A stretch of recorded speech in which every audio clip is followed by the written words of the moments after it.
dear students, a very warm welcome to my channel Ritu Guide Maths Classes. Today we are going to take up the topic of tangents and normals for class 12, and we are going to pick up some extra questions which really are very important from the examination point of view, and some of these are frequently appearing questions in CBSE board exams. So let's start with the first question. At what points will the tangent to the curve y is equal to 2x cube minus 15x square plus 36x minus 21 be parallel to the x-axis? मुझे वो points ढूंढने हैं जहां पर इस curve के ऊपर अगर मैं टेंजेंट ड्रॉ करूं तो वो टेंजेंट्स जो है एक्स एक्सिस के पैरेलल हो जाएं. सो वो point of contact I want to find out in the first part. Also find the equation of tangents at these points. और फिर आपको सेकेंड पार्ट में कॉरेस्पॉन्डिंगली इक्वेशन ऑफ टेंजेंट भी फाइंड आउट करनी है. So let's start with the solution. Whenever you have been given the curve, always refer it as number 1 क्योंकि बाद में हमें point of contact के लिए इसकी ज़रूरत पड़ेगी. And the very first step will be differentiating it with respect to x. Because ये जो topic आ रहा है ये आ रहा है applications of derivatives chapter में से. So first of all you have to differentiate the given curve with respect to x. dy by dx when you solve it, it comes out to be 6x square minus 30x plus 36. Differentiation part is really easy. अब according to question आपको given है कि tangent should be parallel to x axis, और हमें पता है कि maths में अगर दो लाइंस पैरेलल हैं तो उनके स्लोप्स क्या होते हैं? इक्वल. टेंजेंट भी एक लाइन है, एक्स एक्सिस भी एक लाइन है, दोनों पैरेलल है.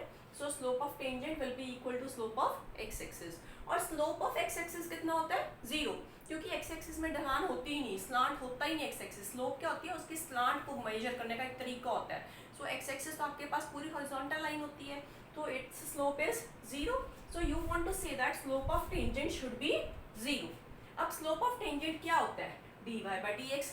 Derivative of y with respect to x is nothing else but the slope of tangent. It means I can compare this whole with this 0. So this is how you interpret the question and make your steps. 6 is common. Division by 6 on this side, 0 by 6 becomes 0. I have got a quadratic equation, factorized it and got the values of x. Very simply आपके पास x की दो values आ रही हैं. So you have to make two columns. एक तरफ x is equal to 2 के case चलेगा और दूसरी तरफ x is equal to 3. अब पहला पार्ट था at what points. So हमें पॉइंट चाहिए. अब पॉइंट ऑफ कॉन्टैक्ट चाहिए, तो पॉइंट ऑफ कॉन्टैक्ट जो होता है वो हमेशा कर्व के ऊपर भी लाई करेगा, टेंजेंट के ऊपर भी लाई करेगा. But since I am not having equation of tangent but I do have the equation of curve, so I put it in number 1. Contact में क्या आ रहा है? कर्व और टेंजेंट. सो कर्व के ऊपर तो वो पॉइंट होगा ही होगा, सो उसको सेटिस्फाई करेगा. So put this value of x in number 1 to get the value of y. So that will be the required point of contact. Similarly on this side put x is equal to 3 in number 1, simplify, you get y is equal to 6. Another point of contact is 3, 6. आपके पास उस curve के ऊपर दो points ready हो गए जहां आप अगर टेंजेंट ड्रॉ करोगे तो वो एक्स एक्सिस के पैरेलल आएगी. And second part, also find the equation of tangent. अब हमें क्लियर है कि जो टेंजेंट आनी है वो एक्स एक्सिस के पैरेलल आनी है. अगर x के पैरेलल आनी है तो उसकी इक्वेशन क्या होगी? y is equal to something में. This we had done in class 11th only, कि उसकी इक्वेशन हम directly y is equal to y coordinate से निकाल सकते हैं. So I need not use the formula जो जनरली हम लोग करते हैं. आप चाहो तो वो भी कर सकते हो. Equation of tangent is y minus y1 is equal to dy by dx into x minus x1, where x1 y1 is the point of contact and dy by dx is the slope. So आप चाहो तो वो भी use कर सकते हो. Otherwise अब पता ही है हमें कि tangent is parallel to x axis, तो डायरेक्ट इक्वेशन रेडी जाती है y is equal to y coordinate, that is y is equal to y1. y1 की वैल्यू कितनी है? 7.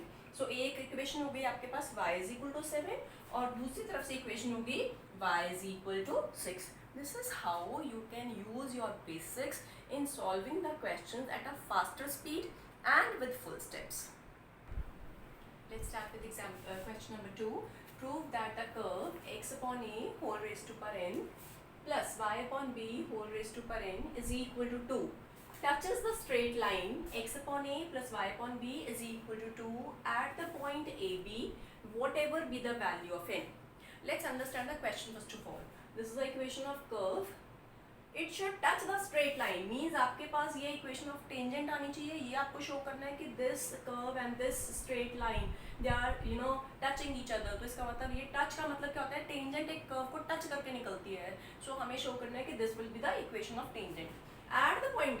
सो this is the point of contact, so this we can use whatever be the value of n, की मतलब n की value जो मर्जी हो, इसके ऊपर डिपेंड नहीं करता इसका टेंजेंट होना।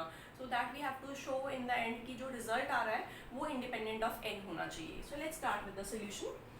Whenever you're starting with the proof, always take the given curve and refer it as number 1, as I've just told you in the previous question. Differentiate it with respect to x to get the value of the derivative dy by dx. Simple calculations are there. I have used the chain rule for differentiation. Power comes in front, reduces by 1 into x का derivative 1 by a. Similarly यहाँ पे भी power आगे आगे एक power reduce हो गई, y का derivative 1 upon b as a constant उसके साथ है into dy by dx, chain rule. So in the next step you can solve for dy by dx, which is coming out to be like this. अब आपको जो slope चाहिए होती है, dy by dx चाहिए होता है, वो एट पॉइंट ऑफ कॉन्टैक्ट चाहिए होता है। सो dy by dx at this point a b। अगर आप इस तरह से एक साइड पर राउंड ब्रैकेट डाल के नीचे पॉइंट लिख रहे हो, इसका मतलब है the value of dy by dx at this point is equal to, so आप x की वैल्यू a और y की वैल्यू b सब्सटीट्यूट कर रहे हो, यहाँ पे सिंप्लीफाई करोगे, b रेज टू पर n है और यहाँ b रेज टू पर n-1, it means n-1 parts cancel हो गई, आपके पास एक सिंपल b रह गया न्यूमरेटर में। इसी तरह से a की जो मैक्सिमम पार्ट्स है n इन द डिनोमिनेटर पड़ी है और n-1 पार्ट्स न्यूमरेटर में है। सो n-1 पार्ट्स कैंसिल हो गई, एक a सिंपल रह गया यहाँ पर। सो आपके पास जो slope of tangent at the point of contact है that is ready with the value -b upon a। हमारे पास स्लोप ऑफ टेंजेंट आ चुकी है, पॉइंट ऑफ कॉन्टैक्ट है। So now let's start making the equation of tangent. Equation of tangent is, आपको पहले form देनी है y minus y1 is equal to dy by dx into x minus x1. It's the standard form where x1 y1 should be the point of contact and dy by dx is the slope of tangent at that point of contact. Let's put down the values. y minus y1 की जगह आ रहा है आपके पास b point of contact से is equal to dy by dx आपने solve करके रखा है minus b upon a into x minus x1। x1 की वैल्यू कितनी है a। जस्ट आपने इसको सिंप्लीफाई किया, थोड़ा सा क्रॉस मल्टीप्लाई करके आपके पास ये फॉर्म आ गई। Now dividing both sides by a b, because यहाँ पे मुझे RHS में 2 चाहिए और मेरे पास आ रहा है 2ab, so it means I have to divide by a B.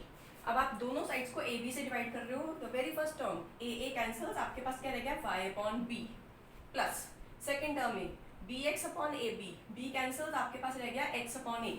So x upon a plus y upon b is equal to 2ab upon ab cancels is equal to 2। आपके पास वही इक्वेशन आ रही है टेंजेंट की जो आपको show करनी थी। And इस पूरी इक्वेशन में n is not present, it means which is independent of n। तो n की जो मर्जी वैल्यू हो जाए, this straight line is going to be a tangent to the given curve whatever be the value of n, hence proved. Now we are going to start with the next question, question number 3. Determine the points on the curve 2y is equal to 3 minus x square at which the tangent is parallel to the line x plus y equal to 0. फिर से हमें curve given है और हमें वो points of contact ढूंढने हैं जिस पे अगर हम टेंजेंट ड्रॉ करें तो वो इस लाइन से पैरेलल हो जाए। Let's start with the standard method, write down the given curve, refer it as number 1, differentiate it with respect to x to solve the value of dy by dx. यहाँ तक तो आपको करना ही है, so which will fetch you around 1.5 mark in the question paper. Now आपको एक line दी हुई है x plus y equal to 0, वो लाइन टेंजेंट से पैरेलल होगी, इसका मतलब है कि दोनों की स्लोप्स इक्वल होंगी। सो हमें सबसे पहले उस लाइन का स्लोप निकाल लेना चाहिए। Given line is x plus y equal to 0 implies y is equal to minus x. If you compare this line with y is equal to mx plus c, standard form, standard slope intercept form, तो m की value कितनी आ रही है -1। m क्या होता है slope, so directly its slope is equal to -1. Now according to question, tangent is parallel to the line, therefore slope of tangent will be equal to slope of line. Slope of tangent क्या होता है dy by dx is equal to slope of line आपने solve करके रखा है -1। dy by dx की value actually आप solve करके चुके हो -x. So if you compare -x with -1, negative negative cancels and you are left with x is equal to 1. अब ये जो आपको x इज इक्वल टू 1 है, ये आपको कर्व में ही वापस डालना है, बिकॉज पॉइंट्स बनाने हैं तो पॉइंट्स तो कर्व पे लाई करेंगे. So put in 1, we get 2y is equal to 3 minus x square. x की वैल्यू आप सब्सटीट्यूट कर रहे हो 1, so 1 square. 3 minus 1 that is 2. 2y is equal to 2, that is you get y is equal to 1. x की value 1 है, y की value 1 है. So what is the point of contact? Required point of contact is 1, 1. This we mean to say कि इस point पे आप जितनी भी अगर कोई टेंजेंट बनाओगे तो वो जो टेंजेंट होगी वो इस लाइन से क्या होगी? Parallel. Let's take up another very important question. Question number 4. Find the coordinates of the points on the curve y is equal to x square plus 3x plus 4. The tangents at which pass through the origin. Let's understand the question. आपको curve given है, आपको वो points ढूंढने हैं जहां पर अगर हम टेंजेंट ड्रॉ करें, एट विच द टेंजेंट्स, अगर हम उन पॉइंट्स पे टेंजेंट्स ड्रॉ करें तो वो टेंजेंट्स आगे जाके ओरिजिन से पास करेंगी. So origin is not the point of contact. The point of contact तो हमें ढूंढना है, we have to find out. वो पॉइंट्स हमें चाहिए, ढूंढने हैं जहां हम टेंजेंट ड्रॉ करेंगे और वो टेंजेंट आगे जाके, बिकॉज टेंजेंट एक स्ट्रेट लाइन है, so it is ever producing, ever extending. तो वो आगे जाके ओरिजिन से पास करेगी, मतलब 0, 0 को सेटिस्फाई करेगी. Let's start with the proof और solution. You can say the given curve is referred as number 1. As usual, I have differentiated it to get the value of dy by dx. अब मुझे point of contact नहीं पता इस question में, I have to find out. So let's assume the point of contact be h, k. अगर ये point of contact है तो हमें dy by dx at this point of contact ही ढूंढना होता है, तभी हमारे पास स्लोप ऑफ टेंजेंट रेडी होती है. So slope of tangent at this point of contact is equal to 2 into x की वैल्यू आपने डाल दी h, 2h प्लस 3. आपके पास पॉइंट ऑफ कॉन्टैक्ट रेडी है, स्लोप ऑफ टेंजेंट रेडी है, so we can make the equation of tangent. So the next step is equation of tangent is y minus y1 is equal to dy by dx into x minus x1. जो आपका एक standard equation रहता है, उसमें ही आपने values डालनी है. Obviously x1 y1 point of contact होता है, उसकी जगह पे hk आ गया. dy by dx आपने सॉल्व करके रखा है, सब्स्टिट्यूट कर दिया. अब ये जो टेंजेंट है, it should pass through the origin. अगर ये पास करती है ओरिजिन से तो उसको सेटिस्फाई करेगी. Since it passes through the origin, origin मतलब 0, 0, therefore x की भी वैल्यू और y की भी वैल्यू क्या हो गई?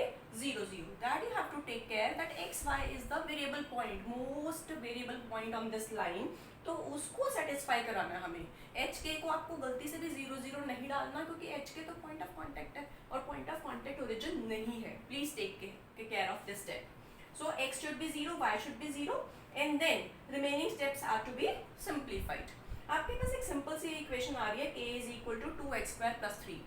एक इक्वेशन है, दो वेरिएबल्स h और k. आपको पता है मैथ्स में हमारा सीधा सा रूल रहता है, number of equations and number of variables should be same and then we can easily solve. अगर मुझे कोई दूसरी इक्वेशन मिल जाए so I can easily solve. अब ये जो पॉइंट h k है, अगर वो इक्वेशन पे तो लाई कर ही रहा है, आपने इसमें डाल ही दिया, टेंजेंट पे तो डाल ही दिया, लेकिन वो टच किसको कराता है? टेंजेंट को, कर्व से. सो वो पॉइंट ऑफ कॉन्टैक्ट कर्व पे भी लाई करेगा. Also hk lies on the curve. जो पॉइंट ऑफ कॉन्टैक्ट होता है वो टेंजेंट पे भी लाई करता है और कर्व पे भी लाई करता है. अगर कर्व पे लाई करता है तो उसको सेटिस्फाई करेगा. सो y को रिप्लेस किया आपने k से, is equal to x is replaced by h. सो आपको दूसरी इक्वेशन रेडी मिल गई in the form of k. ये भी k की वैल्यू है, ये भी k की वैल्यू है. We can simply compare. When you compare you get two cases, h is equal to plus minus 2. So draw a column so that on one side we can solve for h is equal to 2 and on another side we will be solving for h is equal to minus 2. अब हमें h तैयार है, point k ढूंढना है. ये जो h और k है ये पॉइंट ऑफ कॉन्टैक्ट है, कर्व पे लाई करेगा. सो पुट इन नंबर 3, क्योंकि कर्व वाली इक्वेशन में से आपको इक्वेशन में से पॉइंट्स लेने हैं. सो k इज इक्वल टू, आपने यहाँ पे वैल्यू डाली, सिंप्लीफाई किया, k इज इक्वल टू 14. दूसरी साइड पे भी आपने इसी इक्वेशन में वैल्यू डालनी है. ये ध्यान रखना है क्योंकि h के जो पॉइंट ऑफ कॉन्टैक्ट है वो कर्व पे लाई करेगा, तो उसी में वैल्यू डालनी है. सो यहाँ पे भी सॉल्व करोगे and you will get another value of k.